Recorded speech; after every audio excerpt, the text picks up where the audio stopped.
So I have a question to ask you. If you are a health and wellness professional, do you know what your chair costs are? Do you even know what I'm talking about? Maybe you're a massage therapist and maybe I should be using the word table costs.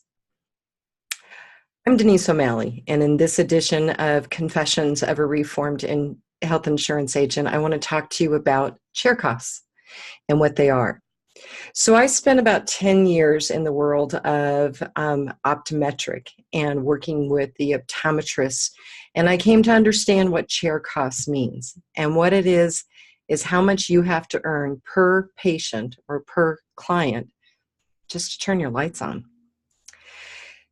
In the course of working with hundreds, if not thousands, of optometrists over this 10-year period of time, I heard a whole wide range of ways that people calculated their chair costs and what all went into it.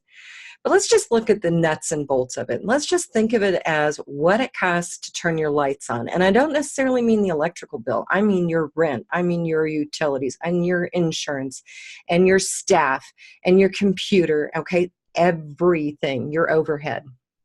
I worked with one eye doctor who shared with me that his cost to turn on the lights every year was $222,000. A little bit more than that, but let's just round it off.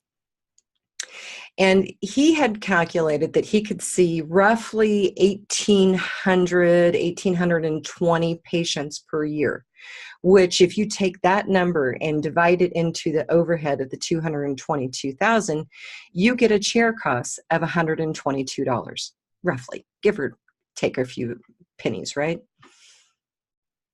Now, I'm going to tell you, in the world of optometry, it's really unusual to have people come in who are paying cash. Everybody's on an insurance plan. And in prior episodes of this series that I'm coming up with, we've talked about the impact of having insurance and accepting insurance in your practice. But let's put this into perspective. As I said in the last episode, the insurance company is not going to pay you whatever it is you want them to pay you. In fact, it's a whole lot less. And in the world of optometry, insurance plans typically will pay the doctor somewhere between $70 per patient for an eye exam, down to some that I heard of as low as $35. The rule of thumb is the cheaper the insurance plan to the consumer to purchase it, the less the doctor is going to get paid. So a really cheap vision plan out there means the doctor's not getting paid hardly anything. And so if you're wondering why it can cost so much money when you go to the eye doctor, you need to keep this in consideration, that whatever plan you are on isn't even paying the doctor enough to turn the lights on.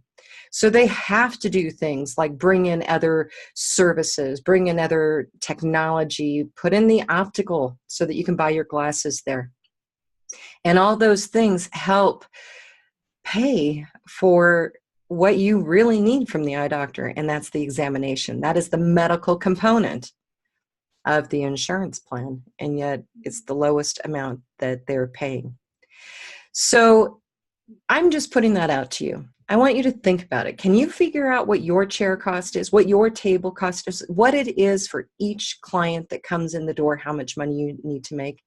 And let me ask you this, are you earning it or are you discounting it? Are you accepting Groupon and hoping that that's going to make it up in volume? You never make it up in volume.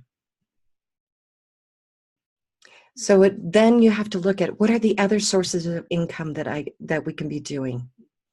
How does this all really work?